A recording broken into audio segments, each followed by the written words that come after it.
Headlines के प्रायोजक हैं अंबर गोल्ड टीएमटी बार। हेडलाइंस के प्रायोजक हैं डाइजन टैबलेट, एसिडिटी या गैस से जल्द आराम, सिर्फ ₹1.46 में। लोकसभा चुनाव को लेकर मंथन शुरू। दिल्ली में बीजेपी शासित राज्यों के मुख्यमंत्रियों की बैठक में उत्तराखंड के सीएम पुष्कर सिंह धामी शामिल।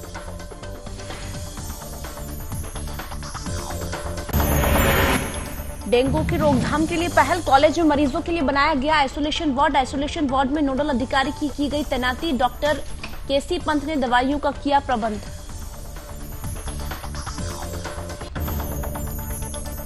जिलाधिकारी पहुंचे हरिद्वार, कांवड़ मेला क्षेत्र के मालवीय घाट का किया निरीक्षण। जिलाधिकारी ने सभी व्यवस्थाओं का लिया जायजा। जिलाधिकारी ने अधिकारियों को दिए निर्देश। हरिद्वार गंगा में डूब रहे 2 कांवड़ यात्रियों को बचाया। आपदा मित्रों की टीम ने डूब रहे कांवड़ियों को बचाया। आपदा मित्रों की टीम की हो रही सराहना।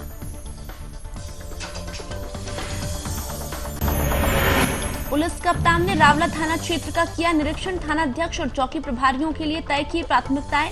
नशीले पदार्थों की तस्करी पर रोक लगाने के लिए दिए निर्देश।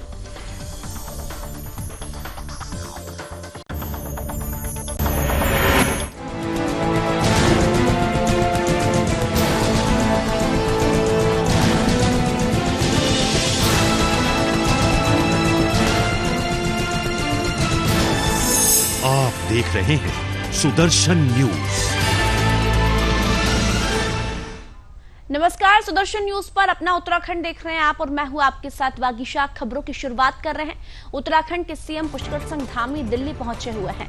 बता दें कि सीएम धामी बीजेपी शासित राज्यों के मुख्यमंत्रियों की दिल्ली में बैठक में शामिल होने के लिए पहुंचे हैं। उत्तर प्रदेश के मुख्यमंत्री योगी आदित्यनाथ, उत्तराखंड के मुख्यमंत्री पुष्कर सिंह धामी, गुजरात के मुख्यमंत्री भूपेंद्र पटेल सहित अन्य नेता बीजेपी मुख्यालय में बीजेपी मुख्यमंत्री परिषद की बैठक के लिए पहुंचे हैं। बता दें कि 2024 में होने वाले लोकसभा चुनाव को लेकर मंथन शुरू हो चुका है। इस बैठक का नेतृत्व बीजेपी अध्यक्ष जेपी नड्डा और बीएल संतोष कर रहे हैं। इस बैठक में प्रधानमंत्री नरेंद्र मोदी भी शामिल है। बता दें कि बीजेपी की ओर से इस बैठक में कई अहम मुद्दों पर चर्चा की जा रही है। और देखिए, दिल्ली के बीजेपी मुख्यालय में बैठक हो रही है। ये बैठक कई मायनों में अहम है क्योंकि बीजेपी शासित राज्यों के मुख्यमंत्री और उप मुख्यमंत्री इस बैठक में शामिल हो रहे हैं। और खास बात यह है कि प्रधानमंत्री नरेंद्र मोदी भी इस बैठक में शामिल हुए हैं। हमारे साथ इसी खबर पर चर्चा करने के लिए सौरभ तिवारी हमारे इनपुट है, हमारे साथ लाइव जुड़ गए हैं। सौरभ, देखिए, जो बैठक हो रही है दिल्ली में कई मायनों में अहम है। 2024 में चुनाव होने जा रहे हैं और प्रधानमंत्री नरेंद्र मोदी और जेपी नड्डा खुद इस बैठक में शामिल हुए हैं। क्या कुछ चर्चा हो रही है इस बैठक में?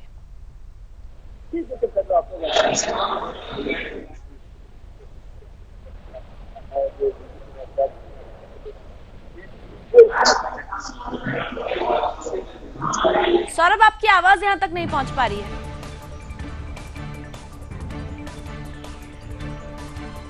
तो ये बैठक चल रही है, तस्वीरें आप लोग देख रहे हैं। मुख्यमंत्री पुष्कर सिंह धामी, गुजरात के मुख्यमंत्री, गोवा के मुख्यमंत्री, मध्य प्रदेश के मुख्यमंत्री, हरियाणा के मुख्यमंत्री, उत्तर प्रदेश, उत्तराखंड सहित तमाम बीजेपी शासित राज्यों के मुख्यमंत्री और उप मुख्यमंत्री इस बैठक में पहुंचे हुए हैं। जेपी नड्डा और बीएल संतोष इस बैठक की अध्यक्षता कर रहे हैं। प्रधानमंत्री नरेंद्र मोदी भी इस बैठक में शामिल हुए हैं। और सौरभ तिवारी हमारे साथ फिर से जुड़ गए। सौरभ, बताइए क्या अपडेट मिल रही है? बैठक में आप मौजूद है, वहां पर क्या चल रहा है वहां पर? जी देखिए, आप लोगों की जो बीजेपी शासित राज्यों के मुख्यमंत्री हैं, उप मुख्यमंत्री हैं, प्रधानमंत्री हैं, राष्ट्रीय अध्यक्ष हैं, बैठक में मौजूद हैं और बैठक चल रही है। और जाहिर सी बात है, जो सरकार की केंद्र सरकार की जो योजनाएं हैं, इन योजनाओं को कहाँ तक अमल जामा पाना जाए। और इससे पहले जब पार्टी कॉरिडोर में जब गठन हुआ था बनारस में, उसमें ये बीजेपी के मुख्यमंत्रियों की बैठक हुई। सौरभ, थोड़ा सा आप लाउड बोलिए तो आपकी आवाज यहाँ तक पहुंच पाएगी। जी देखिए, साथ ही बता दूं आपको कि जिस तरह से काशी कॉरिडोर का जब उद्घाटन हुआ, चलिए, शायद उनकी आवाज नहीं पहुंच पा रही है, शायद नेटवर्क इश्यू है, जल्दी उन्हें जोड़ने की कोशिश करें। लेकिन ये जो बैठक है ये कई मायनों में अहम है क्योंकि 2024 में लोकसभा चुनाव होने वाले हैं और लोकसभा चुनाव को लेकर डबल इंजन की जो सरकार है, केंद्र की योजनाएं है, राज्य की योजनाएं, वो लोगों तक कैसे पहुंचे, जमीनी स्तर पर कैसे कार्यकर्ता काम करेंगे, जमीनी स्तर तक कैसे योजनाएं पहुंचनी चाहिए, उसको लेकर इस बैठक में मंथन हो रहा है। और भी कुछ जानकारियां सामने निकल कर आएगी। हम लगातार कोशिश कर रहे हैं कि वहां से जानकारी हम लोग आप तक पहुंचा पाए कि आखिर इस बैठक में क्या कुछ मंथन हो रहा है, क्योंकि महामंथन है और ये बैठक बहुत महत्वपूर्ण है। प्रधानमंत्री नरेंद्र मोदी खुद इस बैठक में शामिल हुए हैं। तमाम मुख्यमंत्री और उप मुख्यमंत्रियों को बुलाया गया इस बैठक में।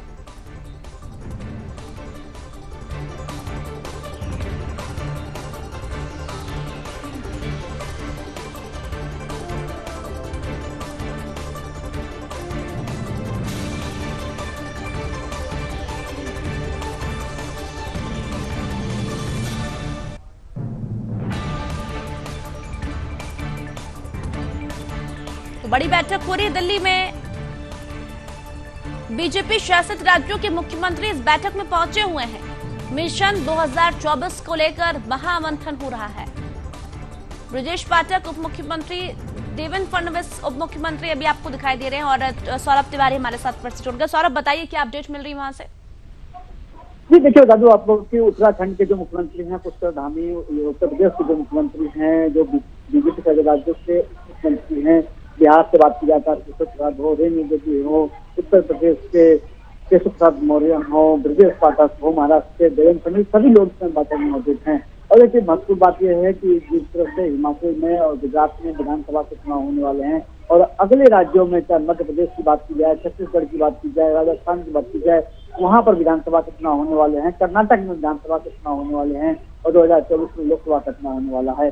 और मैंने बताया आपको बगीचा की जब 21 साल जब राष्ट्रीय कॉरिडोर का उद्घाटन प्रधानमंत्री नरेंद्र मोदी ने किया था और उस समय बीजेपी शासित राज्यों के मुख्यमंत्रियों के साथ जो एजेंडा बना था, उन एजेंडों पर बातचीत हो रही है कि जो उसमें तय हुआ था वो कहाँ तक पहुंचा। और खासतौर से प्रधानमंत्री नरेंद्र मोदी और केंद्र सरकार ये चाहती है कि जो बीजेपी शासित राज्य हैं उनकी जो योजनाएं हैं, केंद्र की योजनाएं हैं, वो जो राज्यों तक पहुंचे, खासतौर से जहाँ बीजेपी की सरकार है और जो खाते में पैसे पहुंचते हैं और जो लाभार्थी हैं उनसे सरकार बातचीत करे, क्योंकि वो वोट बैंक को भारतीय जनता पार्टी उनको देखने का प्रयास करती है कि आगे यही उनके चुनाव में काम करेंगे। और जो तिरंगा योजना है, जो तिरंगा हर घर में तिरंगा फहराया जाए, इस पर भी बातचीत कर सकती है।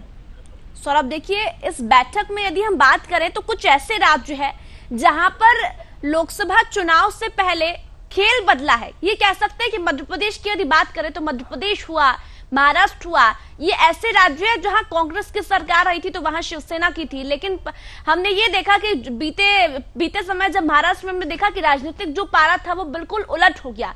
अब वहां बीजेपी की सरकार है तो उन राज्यों पर फोकस ज्यादा किया जाएगा। सौरभ जी देखिए, मध्य प्रदेश की बात की जाए, मध्य प्रदेश से आप खुद आती हैं बागीचा, और जहां मध्य प्रदेश में जब चुनाव हुए थे, विधानसभा के चुनाव 2018 में हुए थे, तो उस समय कांग्रेस की सरकार बनी थी, कमलनाथ मुख्यमंत्री बने थे। लेकिन जो सिंधिया हैं उनके विरोध के बाद वहाँ सरकार बीजेपी की सरकार बनती है। वहाँ पर जो मुख्यमंत्री हैं शिवराज सिंह चौहान, जो उनकी योजनाएं, लाडली लक्ष्मी योजना, तमाम जो योजनाएं उनकी चलती हैं, मध्य प्रदेश हो चाहे महाराष्ट्र, अभी इसी महीने सरकार सत्ता बदलती है और एक नाथ शिंदे और देवेंद्र फडणवीस की सरकार बनती है। इन राज्यों की बात की जाए तो इन राज्यों में भी भारतीय जनता पार्टी लगातार और स्पष्ट में थी कि जो केंद्र की योजनाएं हैं वो योजनाएं सीधे तौर से राज्य से जमीन पर नहीं पहुंच रही है। अब उनकी भी जिम्मेदारी बनती है।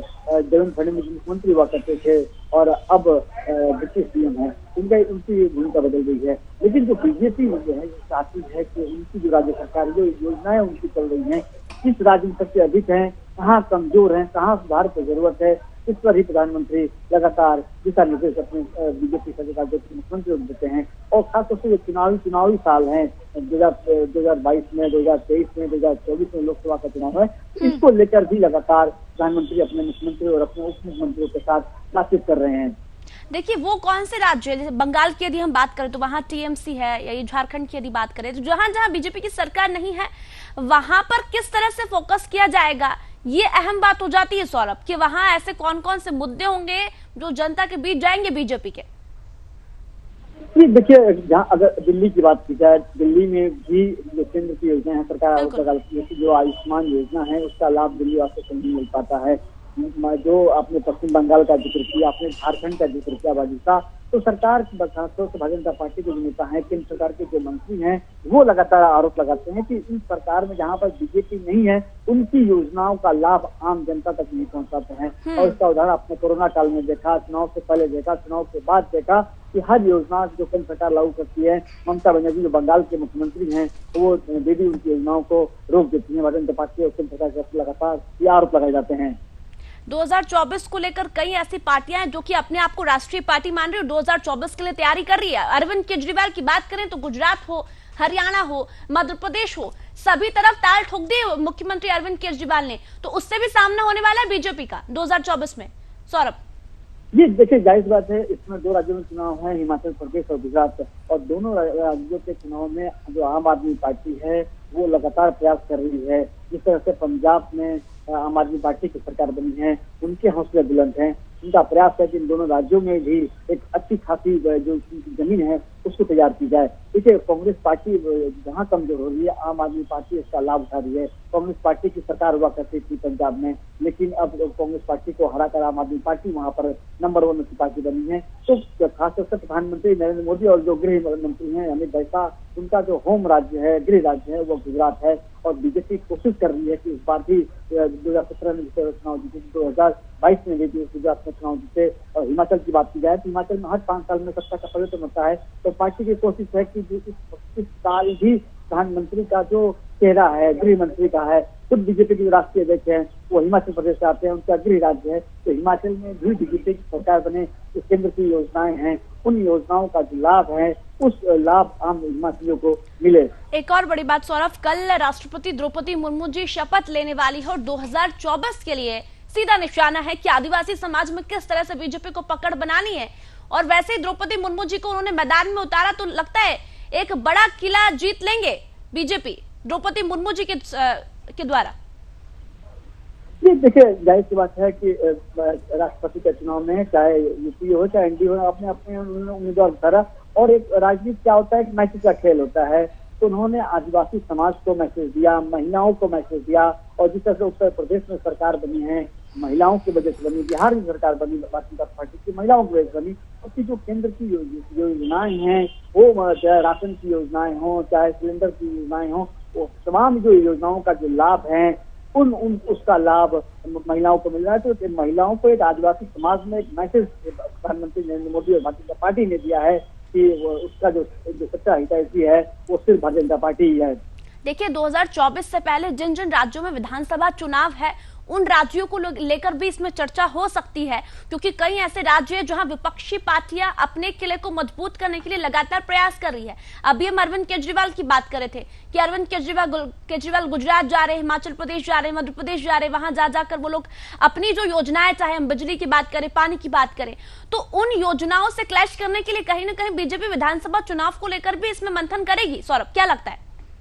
जी देखिए, जाहिर सी बात आपने सही कहा बाजिशा कि जहाँ पर बीजेपी की सरकार नहीं है, चाहे पंजाब देख लीजिए, चाहे दिल्ली देख लीजिए, तमाम इन राज्यों में भी प्रधानमंत्री, गृह मंत्री हों, चाहे बीजेपी के राष्ट्रीय अध्यक्ष हों, चाहे संगठन मंत्री, तो लगातार फोकस करते रहे हैं। और खासतौर से पश्चिम बंगाल, जहाँ पर भारतीय जनता पार्टी का जमीन नहीं थी, लेकिन विधानसभा के चुनाव में, लोकसभा के चुनाव में इस तरह से भारतीय जनता पार्टी ने काम किया है। 77 विधायक उनके चुन के आए, एक जगह ज्यादा सांसद चुन के आए थे। तो इस बार भी कोशिश है कि इस बार 2024 के चुनाव में जहाँ भारतीय जनता पार्टी की सरकार नहीं है, वहाँ पर केंद्र सरकार की जो योजनाएं हैं, उन योजनाओं को पहुंचाया जाए और भारतीय जनता पार्टी की जो जमीन है उसको और मजबूत किया जाए।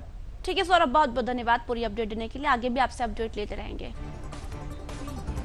चलिए आगे बढ़े। उत्तराखंड देवभूमि को लगातार ईसाई भूमि बनाने का षड्यंत्र लगातार रचा जा रहा है। देवभूमि के हर गली मोहल्ले में इन दिनों ईसाई धर्म परिवर्तन का खेल जोरों पर चल रहा है।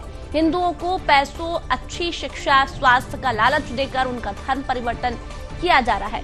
ताजा मामला देहरादून के सुद्दोवाला स्थित पीढ़ी विस्थापित कॉलोनी का है, जहां लगभग 40 परिवार अपना धर्म परिवर्तन कर चुके हैं। टेहरी से देहरादून में बस एक परिवार का बच्चे का मानसिक संतुलन खराब था। घर में अकेली महिला को देख स्वास्थ्य सही करने का लालच देकर पूरे परिवार का ही धर्म परिवर्तन करा दिया। साथ ही कई सालों तक हर रविवार को घर में प्रेयर भी करते थे, जिसमें इस गरीब परिवारों को लाखों खर्चा हुआ। लेकिन सालों तक चली प्रेयर से बच्चा सही नहीं हुआ। पिता के जब सभी पैसे खत्म हुए तो चर्च के पास्टर और खर्चे की बात करने लगे। पीड़ित ने परेशान होकर ईसाई धर्म को अलविदा कहकर घर वापसी कर ली। सुनिए क्या कुछ कहा पीड़ित ने।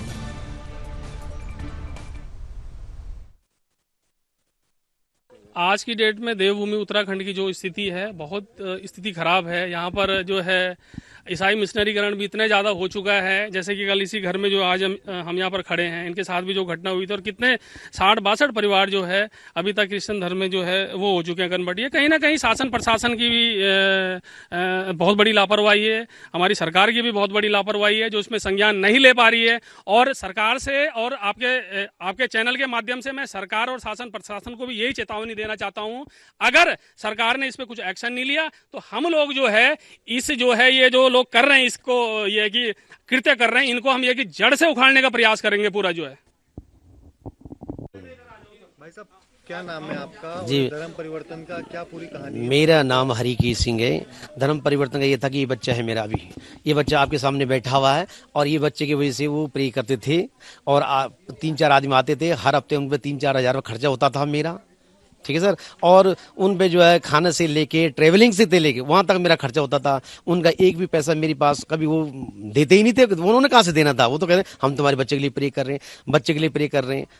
और आगे भी जो उन्होंने कहा कि जब 3 साल मैंने देखा ये है, तो मेरे परिवार को पूरा धीरे धीरे कन्वर्ट कर रहे थे, लेकिन जब मैंने 3 साल में देखा कि मेरे परिवार मुझसे दूर होने लग गया, तो मैंने उन्हें हटा दिया और अपना जो है घर वापसी कर दिया अपने बच्चों की। अपनी आज मैं सुखी रह रहा हूँ, चाहे मैं गरीबत में रह रहा हूँ। इस बच्चे के लिए इलाज में कोई पैसा नहीं है, जो पैसा था मैंने सब उन पर लुटा दिया कि भाई चल बच्चा आज ठीक हो जाए, कल हो जाए, किसकी लिंक किसका कुछ। आज बच्चा जो है जो का त्यों है, और बच्चा 95% मेंटल था, आज 100% दिव्यांग में आ गया है।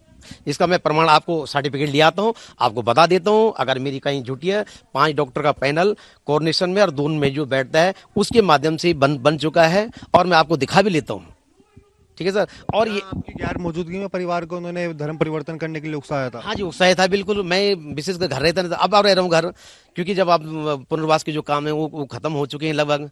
अभी मैं कल की डेट में मैं फिर गढ़वाल निकल जाऊंगा। आज तक हूँ, संडे को, कल सोमवार है, कल मैं निकलूंगा।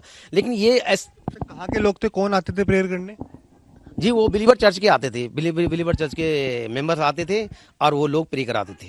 घर के बाहर देख रहे हैं मूर्तियां वगैरह भी खंडित पड़ी हुई है, ये आपने करी है या किसी और ने करी है? जी, उस टीम ने की है खंडित, मैं क्यों करता। किस टीम ने करी? कुछ लोगों के नाम पता है आप? जी, वो बिलीवर चर्च के मेंबर्स आते थे, वो तो मेरी गैर मौजूद, क्योंकि मैं था ही ना, मैं था भी ना वहाँ पर मौजूद। मैं दूसरे दिन आया देखा तो ये, फिर मैं क्या कहता, मैंने यार घर वाले कहने लगे ऐसा कि वो कह रहे हैं कि बिना हीलिंग से नहीं होता, ये नहीं होता। आज तक मैंने इतना खर्चा, आज मेरी स्थिति ये है, आज मेरी परिस्थिति ये है कि मैं जो है 1 रुपया कमाने तक असमर्थ हूँ।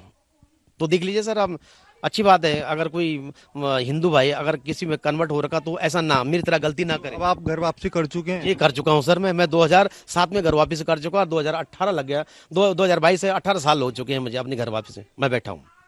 इन दिनों ऐसी क्या बातें आ रही हैं चर्चा में? क्या कोई परेशानी हो रही है ईसाई धर्म द्वारा? क्या फिर से कोई टारगेट किया जा रहा है आपको या स्थानीय आसपास के लोगों को? जब मैं सिर्फ मेरा टारगेट मेरा बच्चा है, मुझे किसी धर्म से प्रलोभन, मेरे किसी पर प्रलोभन नहीं है। मैं सिर्फ टारगेट मेरा बच्चा ठीक हो जाता। लेकिन बच्चा कहाँ ठीक हो जाता, वो तो कुदरत ने जो कर दिया। ये तो एक कि अपना मिशन चलाना, अपनी फंडिंग खानी है, बस वही है इनका, और क्या।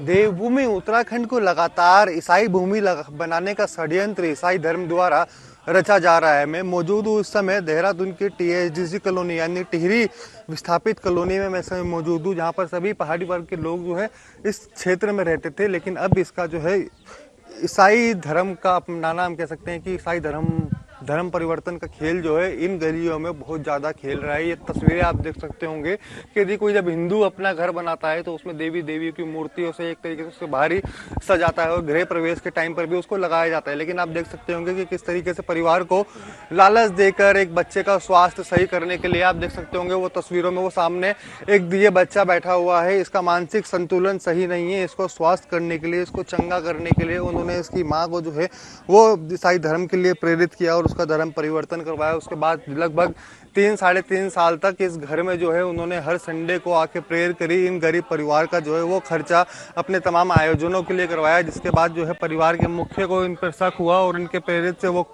खुले तो अपना उनका चिट्ठा उसका खोल के बाद जो है अभी भी देख सकते होंगे आप कि बच्चा वैसा का वैसा ही है, इसकी हालत में कुछ भी सुधार नहीं आया। यानी कि जब इसके पापा को पता चला कि ये लोग हमारा बेवकूफ़ बना रहे हैं तो इन्होंने उनको निकाल दिया और अपना हिंदू धर्म में घर वापसी कर लिया। इस समय जब हम यहाँ रिपोर्टिंग करने के लिए यहाँ पर मौजूद हैं तो आप देख सकते होंगे कि स्थानीय लोग जिन्होंने अपना पहले से ही धर्म परिवर्तन किया हुआ है वे भी यहाँ पर विरोध के लिए उतारू हैं कि इन परिवार को कह रहे हैं, गरीब परिवार को, कि आप लोग मीडिया को और हिंदू संगठनों को यहाँ पर क्यों बुला रहे हैं। यानी कि उन्होंने अपना घर वापसी कर लिए तो इन पर दबाव एक तरीके से बनाया जा रहा है कि अपना वापसी ईसाई धर्म में आ जाओ वरना आपको यहाँ पर रहने नहीं दिया जाएगा। आप देख सकते होंगे कि इस तरीके से अन्य पड़ोसी जो हैं वो इन्हें धमकाने के लिए उतारू है कि यहाँ पर किसी मीडिया को ना बुलाओ और किसी भी आदमी को यहाँ पर आने की जरूरत नहीं है। विरोध ये है, पुलिस प्रशासन शांत है, सरकार शांत है। हालांकि सरकार द्वारा जो है वो कानून जो है जरूर बनाया गया है लेकिन उस कार्य के दायरे में एक भी अपराधी अभी तक जेल में नहीं है। कैमरा पर्सन स्पर्श फाटक के साथ मैं Krishna Kumar, Sudarshan news, Dehradun.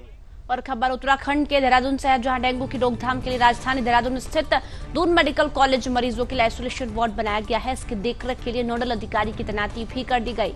CMS doctor केसी पंत ने कहा है कि डेंगू होने पर मरीजों के लिए उचित दवाइयों का प्रबंध कर दिया गया है।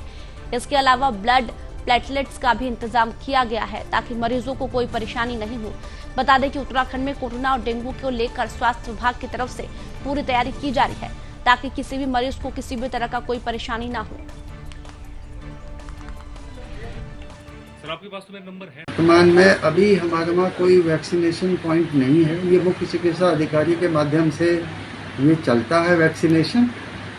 हमारे वहाँ जहाँ ये वैक्सीनेशन पॉइंट था हमारी पुरानी सीएमएस बिल्डिंग थी तो वहाँ पे अब हमारा उसको डिसमेंटल करके वहाँ पे बच्चों पीजी स्टूडेंट और JRSR के लिए हॉस्टल बन रहा है।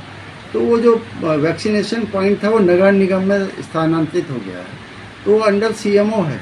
तो इस बारे में हमारे वहाँ अभी फिलहाल कोई वैक्सीन के लिए नहीं लग रहा है। तो जिसको भी हमारे वहाँ कोई आता है तो हम उसको नगर निगम के वैक्सीनेशन एरिया में डाइवर्ट कर रहे हैं, वहाँ बता। खबर उत्तराखंड के जनपद हरिद्वार से है, जहां जिलाधिकारी श्री विनय शंकर पांडे ने कावड़ मेला क्षेत्र के मालवीय घाट कृषि कुल से लेकर मेला नियंत्रण तक का निरीक्षण किया। वहीं जिलाधिकारी ने मालवीय घाट ऋषि कुल में मुख्य कावड़ मार्गों और व्यवस्थाओं का जायजा लेते हुए शंकराचार्य चौक, चंडी चौक, बिड़ला घाट स्थित टाटवाले बाबा की समाधि पहुंचे। वहां से वे पैदल चलते हुए संजू मेमोरियल ट्रस्ट, आनंदमयी सेवा सदन, होटल गंगा, श्री भोलागिरी धर्मशाला, राजसत्ता गेस्ट हाउस होते हुए प्राचीन श्री विष्णु मंदिर के पास पहुंचे। साथ ही MNA को मौसम को देखते हुए साफ सफाई पर विशेष ध्यान देने के निर्देश दिए गए। इसके बाद जिलाधिकारी विनय शंकर पांडे विष्णु मंदिर से होते हुए विष्णु घाट पहुंचे, जहां उन्होंने घाट पर श्रद्धालु और कांवड़ियों से बातचीत भी की। जिसके बाद जिलाधिकारी रामघाट पहुंचे। वहीं उन्होंने अधिकारियों को रामघाट पर पुराने साइनेज के स्थान पर नया साइनेज लगाने के निर्देश दिए। जिलाधिकारी रामघाट से मोती बाजार, ठंडा कुआं, बड़ा बाजार चौक, हर की पेड़ी, पैदल मार्ग, कुशा घाट, गौ घाट पहुंचे, जहां से उन्होंने पूरे क्षेत्र का जायजा लिया। श्री विनय शंकर पांडे ने इसके पश्चात रौड़ी, वेलवाला और CCR क्षेत्र का भी निरीक्षण किया। उन्होंने कांवड़ मेला क्षेत्र का दौरा करते हुए व्यवस्थाओं का जायजा लेते हुए कई दिशा निर्देश संबंधित विभागों के अधिकारियों को दिए हैं। एक PG रुड़की के जो हमारे आर्मी के जल पुलिस के लोग हैं, इनके साथ अभी हमने पूरे इलाके का मोटर बोट से निरीक्षण किया और ठीक है, कुछ जो हमारे श्रद्धालु हैं वो उत्साह में जो चेंज होते आगे जा रहे हैं, तो हम लोगों ने पूरा रास्ते में भ्रमण करते हुए उनको ये अनुरोध किया है कि जो सुरक्षा का जो चेंज लगा हुआ है इसके आगे अपना जाए। ये लोग को काफी मुस्तैदी से कार्य कर रहे हैं, जल पुलिस भी कर रही है और इनकी ये सजगता का परिणाम रहा है कि उन्होंने कई लोगों की जानों की रक्षा की है। और मेरा तो लगातार बस यही प्रयास है, जो भी हमारे पुलिस प्रशासन, सेक्टर मजिस्ट्रेट और जल पुलिस के लोग हैं कि वो लगातार लोगों को इस बारे में अवगत कराते रहें, उनसे अनुरोध करते रहें कि जो एक लक्ष्मण रेखा यहाँ रखी गई है चेन के माध्यम से उसको क्रॉस न करें।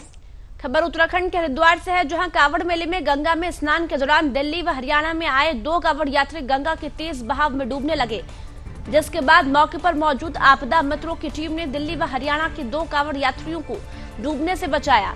वहीं हरिद्वार आपदा प्रबंधन अधिकारी सुश्री मीरा कैंतुरा ने कहा कि आपदा मित्रों ने जटवाड़ा पुल के पास दिल्ली और हरियाणा से आए 2 कावड़ यात्रियों को डूबने से बचाया, जिस पर जिलाधिकारी श्री विनय शंकर पांडे ने आपदा मित्रों शिवम, विशाल, अमित और जितेंद्र के साहसिक कार्य के लिए सराहना की।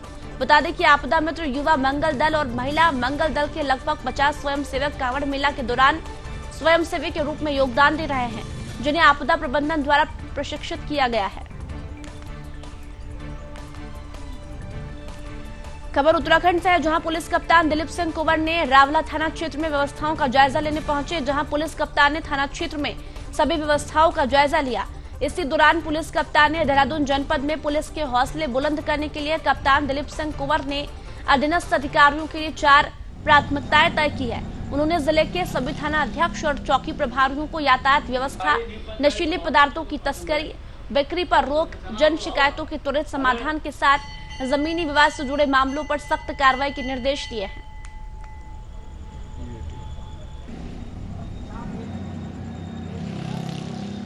जो एरिया मेरे 4 कोर एरिया है जो आइडेंटिफाई मैंने किए हैं, एक तो टेक्निकल मैनेजमेंट है, दूसरा आपका ड्रग्स है, तीसरा जन शिकायतों का त्वरित निस्तारण, और चौथा जो प्रॉपर्टी से संबंधित जो विवाद हैं, शिकायतें हैं, उनका एक प्रभावी निस्तारण। ये 4 कोर एरिया है। इस पर हमारा रायवाला पुलिस और इस क्षेत्र के जो ऋषिकेश पुलिस है, इसमें प्रभावी रूप से कार्रवाई करेंगे। और फिलहाल क्योंकि हमारा सारा पोस्ट कावड़ ड्यूटी में मतलब इंगेज है, इसके बाद इसमें चारों एरियाओं में काम करने में गति आएगी। खबर उत्तराखंड से है, जहां कुमाऊं डीआईजी के नेतृत्व में जनता दरबार लगाया गया, जिसमें बड़ी संख्या में लोग अपनी समस्याओं को लेकर पहुंचते हैं और डीआईजी के सामने रखते हैं, जिसका जनता दरबार में समाधान किया गया। बता दें कि डीआईजी कैंप कार्यालय में महीने के हर शनिवार को जनता दरबार लगाया जाता है, जहां पर जनता अपनी समस्याओं को लेकर जनता दरबार में पहुंचते हैं, जहां डीआईजी के नेतृत्व में समस्याओं का समाधान किया जाता है।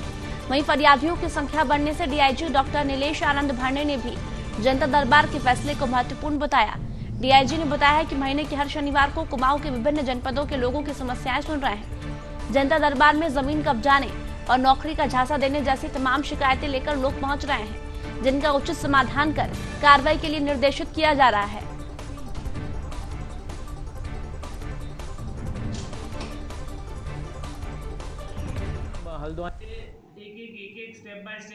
एक स्टेप बाय स्टेप हम आगे बढ़ रहे हैं। पहले तो एक साइबर पुलिस स्टेशन बना देहरादून में, फिर दूसरा साइबर पुलिस स्टेशन बना पंतनगर में, फिर जिलों में एक साइबर सेल बना। तो पहले तो सिर्फ एसटीएम वगैरह थोड़ा बहुत देखता था, तो हम धीरे धीरे इंफ्रास्ट्रक्चर को मजबूत कर रहे हैं, क्योंकि जो हम देख रहे हैं, अगर हम पूरा टोटल कुमाऊं रेंज में लगभग आईपीसी क्राइम उत्तराखंड के 12,000 है, और मेरे ख्याल से हमारे यहाँ कुमाऊं रेंज में 6,000 आईपीसी के क्राइम में 6,000 में पहले 1% हिस्सा साइबर क्राइम का रखता था। इन दिनों आसमान से बरस रही बारिश उत्तराखंड के 13 जिलों में आफत बनकर टूट रही है। बात अगर कुमाऊं के 6 जिलों की करें तो यहाँ भी चुनौतियां कम नहीं। चंपावत, बागेश्वर और पिथौरागढ़ जैसे पहाड़ी जिलों में लगातार भूस्खलन होने और सड़कों पर मलबा आने से मार्ग अवरुद्ध जैसी स्थिति बनी जा रही है। वहीं नैनीताल, लालकुआं, उधमसिंह नगर में नदी नाले उफान पर है। ऐसे में आपदा की चुनौतियों से निपटने के लिए कुमाऊं आयुक्त दीपक रावत नजर बनाए रखे हुए हैं। कुमाऊं आयुक्त दीपक रावत ने कहा है कि भूस्खलन की वजह से बागेश्वर, पिथौरागढ़ और चंपावत में सड़क अवरुद्ध होने जैसी स्थिति बन रही है, लेकिन प्राथमिकता के आधार पर समय रहते मार्गों को खोलने का काम किया जा रहा है। उन्होंने कहा है कि बरसात में नदी नाले उफान पर है। ऐसे में कई लोग जान जोखिम में डालकर गाड़ियों से सफर कर रहे हैं, जो खतरे को दावत देने जैसा है। ऐसे में जिला अधिकारियों को निर्देशित किया गया है कि उफान वाले नदी नालों पर संकेत देकर लोगों को खतरे से आगाह किया जाए और मौके पर पुलिस बल की व्यवस्था कर निगरानी की जाए। वहीं अवैध निर्माण के सवाल पर कुमाऊं आयुक्त ने कहा है कि ऐसा देखने में आ रहा है कि कई लोग अनुमति के बगैर अवैध निर्माण कर रहे हैं। ऐसे में जिला विकास प्राधिकरण के अधिकारियों को ऐसे निर्माण कार्यों को चिन्हित करने के निर्देश दिए गए हैं। आयुक्त ने कहा है कि अगर मौके पर नियम विरुद्ध निर्माण होता पाया गया तो दोषियों के खिलाफ नियम के मुताबिक कार्रवाई की जाएगी। जल्दी से जल्दी रास्तों को खोल दें, और जो स्थायी, अभी तो हमारा जोर इस पे है कि आप जल्दी से जल्दी रास्तों को खोल दें, और जो स्थायी नुकसान हुआ है उसमें पीडब्ल्यूडी और विद्युत और जल संस्थान इसको भी बना रहे हैं। एक मुश्त वो फिगर मेरे पास अभी नहीं है, लेकिन अभी व्यवस्थाएं ठीक से चलें, इस पे जोर है। इसमें विशेषकर बागेश्वर और पिथौरागढ़ थोड़ा ज़्यादा सेंसिटिव है, और यहाँ पे मैं देख रहा हूँ कि सड़कें भी ज़्यादा अवरोध इसमें हो रहे हैं, डेली बेसिस पे हो रहे हैं, यद्यपि वो खुल जाते हैं। चंपावत में भी इनफैक्ट पूर्व में जो अवरोध आए थे उनको खोला गया है। और एक जो और मसला जो सीरियस मैटर है, जो मैंने आपसे पहले भी शेयर किया था कि नदी नाले जो उफान पे हैं, वहाँ पे कुछ लोग थोड़ा एडवेंचर करते हुए गाड़ियों को डाल दे रहे हैं, और जिसमें डेथ्स भी हुई हैं और एक्सीडेंट्स भी हुए हैं। तो इसमें भी मैं आपके माध्यम से भी बताना चाहूँगा पब्लिक को कि जो नदी नाले ऐसे उफान पे हैं उसमें यदि पानी है तो ऐसा बिल्कुल आप रिस्क ना लें, थोड़ी देर हम ज़रूर वेट कर लें। डीएम्स को मैंने डायरेक्शंस दिए हैं कि ऐसे नदी नालों पे बड़े कॉशन साइनेज लगाएं, बड़े संकेतक लगाएं, बड़े चिन्ह वहाँ पे लगाएं जिससे कि लोगों को दिखे कि ये खतरे की जगह है। और अपना उत्तराखंड में फिलहाल इतना ही। आप देखते रहिए सुदर्शन न्यूज। जय हिंद।